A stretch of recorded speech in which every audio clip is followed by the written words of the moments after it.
Much has been written and said about the Polish Navy in World War II, or more accurately, the Free Polish Navy. But perhaps not as much about how and why Poland even had a fleet to form the core of the Free Polish Navy in the first place, and what they did in the opening days of the war, when they were all alone. So, let's take a brief look at the history of the Polish Navy, from its modern founding up until the last ship crossed the North Sea to set up shop in the UK. Poland had not existed as a separate and sovereign entity since 1795, when Prussia and Russia had divided up what was left of the country according to their own wishes.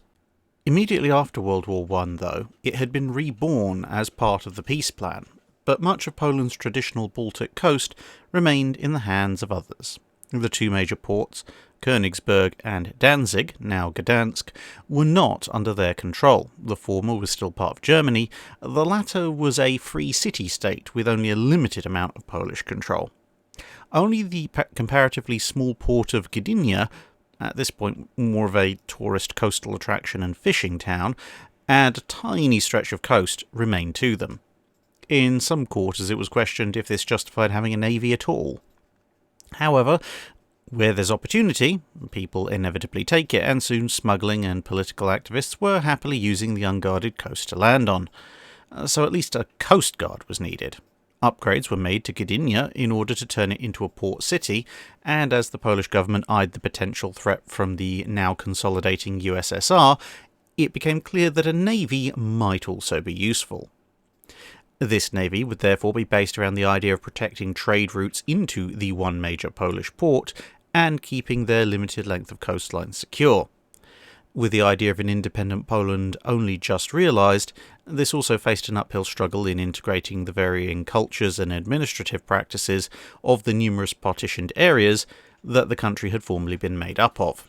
But the larger problem was Gdynia just didn't have any major shipbuilding infrastructure, and without that, Poland couldn't build its own warships, and thus the ships had to be bought from elsewhere to supplement the odd ex-German torpedo boat that had been handed over in the early 1920s, and so the shipyards of Finland, the Netherlands, and the UK would at various points supply the growing Polish navy with new ships. But initially, the orders went to France, the nation that Poland had the closest alliance with. This effort started with the ordering of two large destroyers, ORP Wicher and ORP Bouja, based off a current French design, the Bourrasque class. Indeed, at first the idea was simply to buy two identical ships, but realising that, as most smaller navies with sensible leaders tend to do, that there's no point in just having a few of the same kind of ships as everybody else, because with smaller numbers, the enemy will just show up with greater numbers and overwhelm you. And so the Polish navy asked for a number of modifications, so that whilst they might only have two ships, they would at least be more capable than any other two destroyers in the world at the time, which would in theory at least force a potential enemy to commit significantly more ships to any potential war, and that in turn might deter them from doing so in the first place. Compared to the French design, the Wichers were slightly beamier, with a slightly shallower draft. They were a fraction faster, carried fewer but slightly heavier anti-aircraft guns, and added depth-charge launchers and mine-laying rigs to the design, which resulted in a ship that displaced somewhat more than the original ship. The problem was, Poland was just a little bit broke, and they needed credit in order to buy the ships, as there was another order for 3 Wild-class submarines going through at the same time. But the French government offered to approve such a loan, with minimal conditions, as long as the order went to the new shipyard Chantier Naval Français, which had no actual experience building anything as complex as a warship, but did have a number of members of that same French government as shareholders, who would of course receive significant dividend payments from such a lucrative contract, which was paid for with government money that they had the power to approve. Needless to say, the list of delays and performance issues on everything from speed to stability to waterside subdivision quickly grew long, and it would actually take about 4 years on average for the ships to enter service, as testing revealed new issues that needed to be addressed, and Bouja was accidentally rammed on sea trials by a French counterpart. Between this and a few similar issues with one of the Wild-class submarines, the Polish government rather went off the idea of further warship orders from France. But whilst the investment in Gdynia was reaching a stage that by the early 1930s they were able to manufacture small patrol boats, it would be a long time before anything that you could call a substantial warship could be built. And thus, whilst that initial overall contract had also included the purchase of an old French protected cruiser for use as a training ship, only the minelayer Greif would be ordered from French yards thereafter.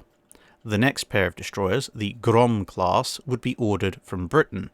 The Orzel class submarines would come from the Dutch, and the Jaskolka class minesweepers would, in the latter part of the 1930s, be ordered from the growing Polish yards. Plans for an improved Grom class were also made, with construction intended for the Polish shipbuilding industry, but other events would of course intervene. But before we get to that, let's take a look at what Poland did with its new ships in the 1930s.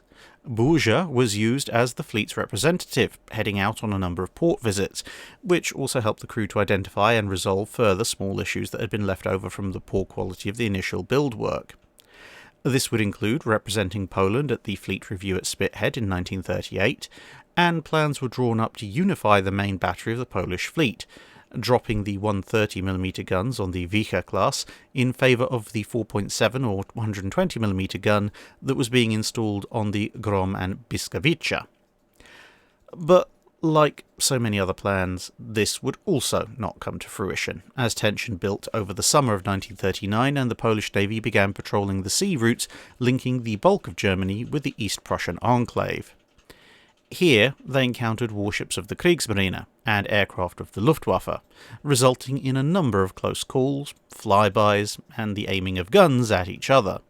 The Wicher's captain recalled, "During this period, our ships were on duty 24/7. The main objective of the ship currently on the active shift was to constantly observe the movement of German ships on the route leading to East Prussia and to record, if possible, the quantity and types of cargo they carried." It's understandable that, as well as this, even the smallest movement of German warships was also recorded as a matter of urgency. Detailed reports were submitted to the fleet headquarters immediately after the next ship was rotated in to the active observation duty post. Polish ships were also under close surveillance. They were observed by planes, all bearing the swastika markings. Often, German destroyers or cruisers would show interest in the Polish ship, especially the one that was the active observer at the time, as evidenced by the German ship's movement and behaviour. Both sides were usually ready for combat with the barrels of their guns and torpedoes aimed at their counterpart. At the same time, they kept a somewhat tactful distance, too far for salutes, which could have easily led to serious misunderstandings, especially in situations in which both vessels were targeting each other. Using a concise term used by our sailors, the ships were sniffing at each other. It was a great opportunity to train the crews in determining parts of the targets that could, at any moment, become a real combat target. But back on shore, it was rapidly becoming clear to the Polish government that 4 destroyers and a large mine layer, no matter how good, could not defeat the Kriegsmarine, or indeed put a significant dent in it. Likewise for the submarines. Although these might hold out for a little bit longer and inflict a bit more damage, by the time their patrols were done, it would probably be too dangerous for them to try and return home. Instead, a new plan was devised. The best ships of the Polish Navy would be sent to Britain in an operation codenamed Peking. A small contingent of ships would remain behind to offer some resistance and set up minefields and the like to try and bleed the Kriegsmarine as much as possible without sacrificing the entire navy. The surface element of this operation would be the 2 new Grom class along with Burza. Wicher and Greif would remain behind. Shortly after lunch on the 30th of August 1939, the 3 destroyers so designated weighed anchor and headed north to hook around Denmark and head out into the North Sea. This was observed by the captain of the minesweeper Jaskolka. He said, "It was an unforgettable sight. The afternoon was very sunny, very clear air with a northeasterly breeze. From Jaskolka's bridge, with the ship at the time in transit halfway between Hel and Gdynia, we noticed the grey shapes of our destroyers, crowned with thick plumes of smoke and detached from the dark outline of the shore. When we passed each other, the ships were already moving at considerable speed, and it was obvious that all their boilers were under steam. Against the background of clouds of smoke, which whipped back quickly at low altitude due to the strong breeze that was blowing and the high speed of the ships, there was also a large bow wave and large tracks aft. The squadron as a whole looked menacing and somewhat picturesque. Although we didn't know where the destroyers were going, it was clear that they were using full power, which in peacetime didn't happen very often. The lack of the Vika was striking, and the fact that nothing had been said about any kind of destroyer squadron trip was also noticeable. That's why we subconsciously felt that we were saying goodbye to these ships for quite a long time. German aircraft also observed the departure, and the ships were subsequently spotted by a U-boat, a German-operated passenger ship, and a German surface group led by a light cruiser that was headed, lights out, the other way. One of the crew recounted, "The silence on the bridge was emphasised by the murmurs and bells of torpedo and artillery relays that were singing out full readiness. The barrels of our guns were turned to the port side. Brief, muffled commands from the fire control officers were given." I recognised the voice of Hess, and I heard the words of Bukowski checking the readings of the anti-aircraft weaponry. There was no excitement or nervousness in their voices. Instead, they steadily gave course angles and marked targets.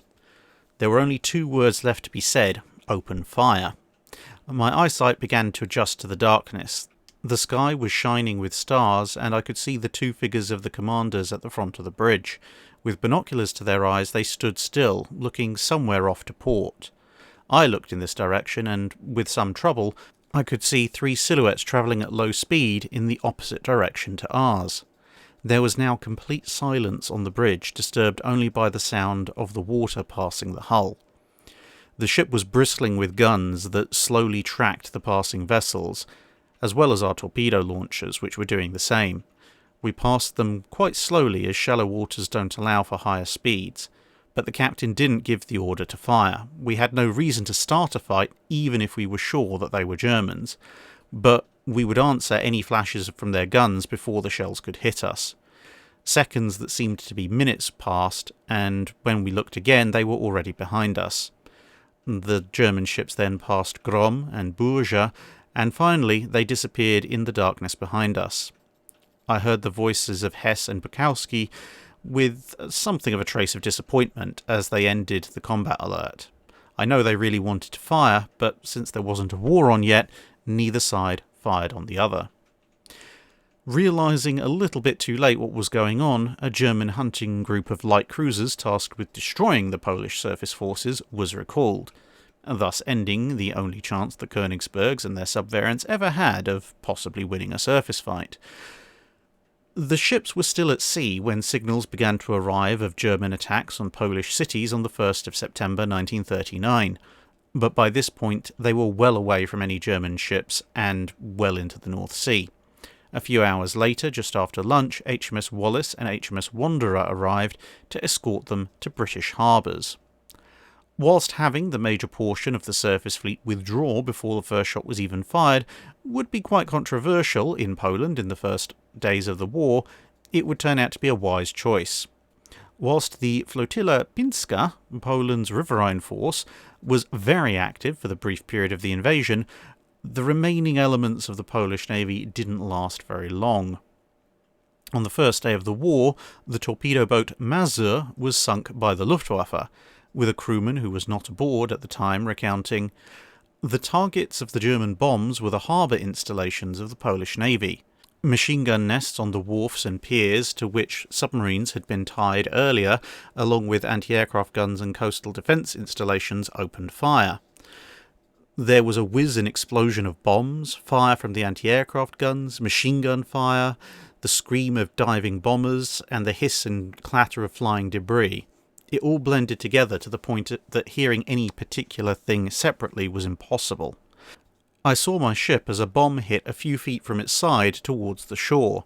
The black column of dirt was still in the air when a second bomb struck, and this time fire and steam rose from below the bridge. The Mazur had been hit amidships, breaking apart and sinking. Despite this, it didn't stop defending itself. The gunnery officer was personally shooting from the heavy machine gun that was protruding above the water on the stern section. He kept shooting until water washed him away from the deck, and then he swam over to the mast, which was still above water, and removed the squadron pennant before swimming ashore. Griff and Vika tried without success to lay a minefield off Danzig. They were forced to withdraw by Luftwaffe attack, although the two then got the better of an artillery duel with some German destroyers, with the help of some Polish coastal guns. Later on the same day as that particular fight, the 3rd of September, both Griff and Vika were sunk in harbour by even more German bombers. The guns of all three ships had salvage attempts made, and a few of the guns were thus recovered and would be put to further use resisting the German invasion. ORP Baltic, the former French-protected cruiser d'Entrecasteaux, was by this point a stationary training ship, with an emphasis on anti-aircraft work, as its engines had been removed.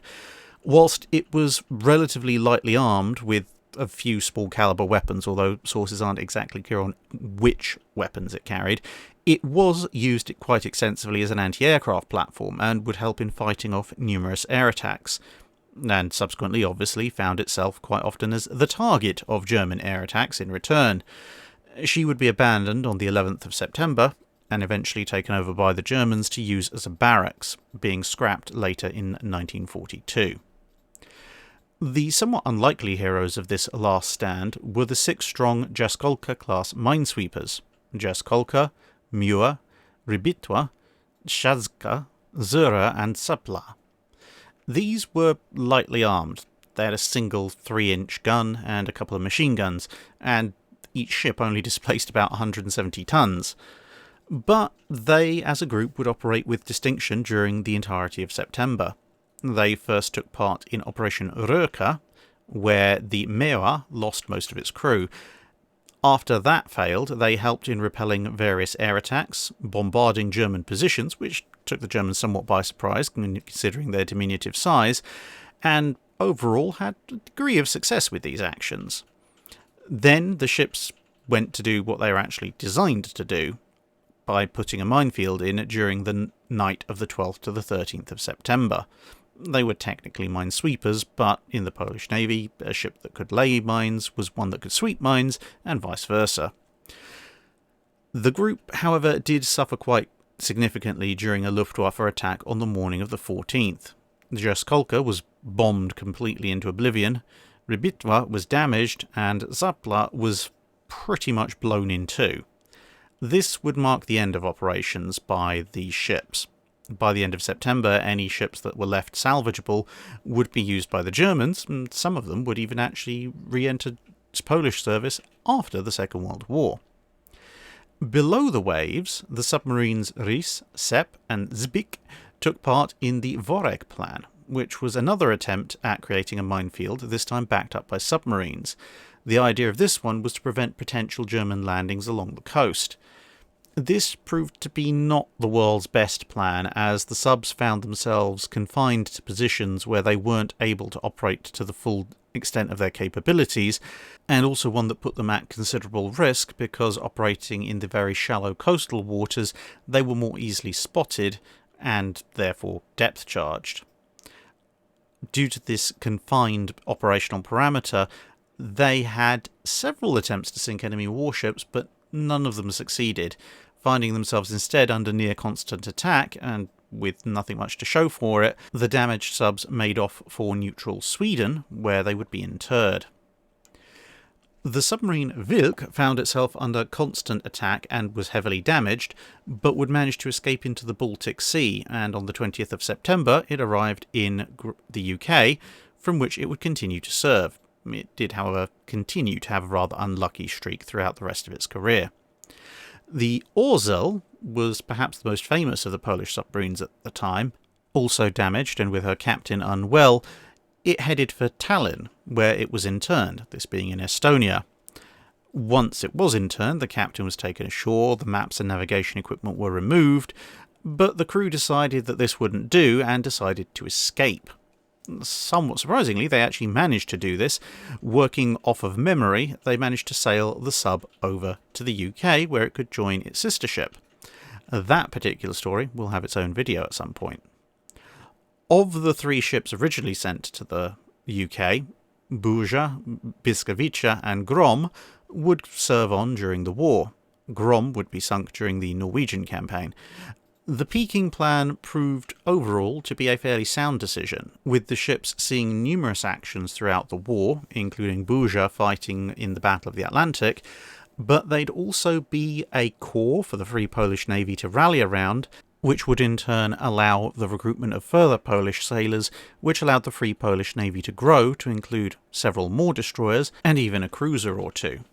There were a number of smaller ships and transport ships that had been ferrying goods and supplies around or had just helped with fighting off German air raids. Several of these were sunk by the Luftwaffe. Others were scuttled by their crews when it was clear that they weren't going to escape in order to avoid the Germans taking them over.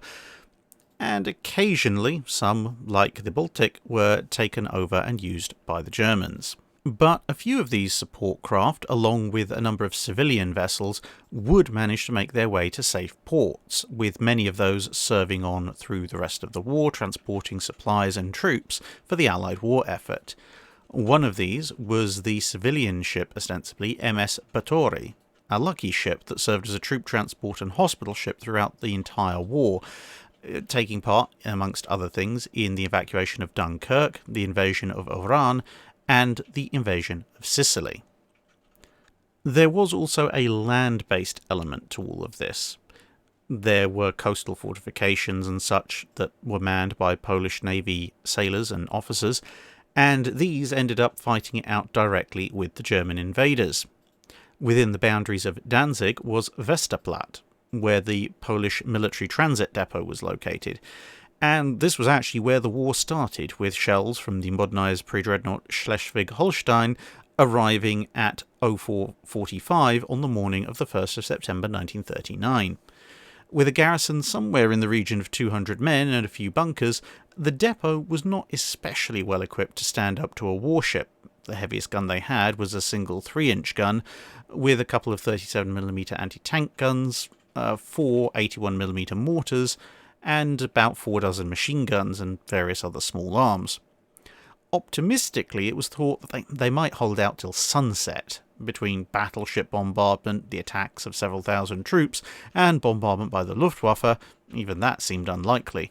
But whilst the 3-inch gun and the mortars were destroyed relatively swiftly, the lighter weapons, especially the machine guns, remained intact, and multiple attacks on the ground would be repelled. This would then be followed up by more battleship and aerial bombardment, and then more land attacks.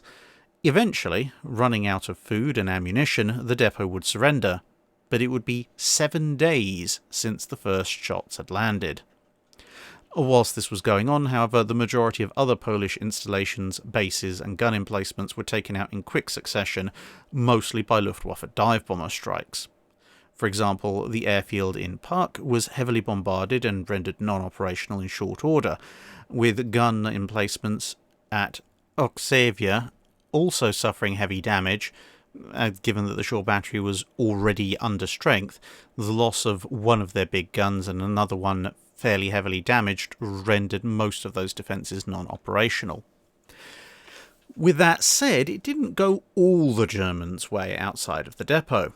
The emplacements and fortifications at the amusingly named Hell area were under constant attack from air, land and sea, but the Germans had quite a lot of difficulty trying to knock it out quickly. Over the course of the first few days of the war, the shore batteries at Oksavia and Redlavo chased off several minesweepers, and the 3,000-strong garrison settled in for a siege, augmenting their fortifications as things escalated. Overall, this battle would cost the Luftwaffe around 3 squadrons worth of aircraft, and the Kriegsmarine would lose a minesweeper sunk, plus the battleship Schleswig-Holstein damaged, and another minesweeper damaged, along with numerous dead and wounded infantry. This siege would reach into the start of October before, citing the German High Seas Fleet at Scapa Flow as precedent, the Polish surrendered, but only after wrecking every piece of military equipment they could get their hands on. thus ended the last stand of the Polish naval forces in and around Poland itself. The fight was already being continued overseas by various Polish ships that had made it to the UK, but that story will be for another time. That's it for this video. Thanks for watching. If you have a comment or suggestion for a ship to review, let us know in the comments below. Don't forget to comment on the pinned post for dry dock questions.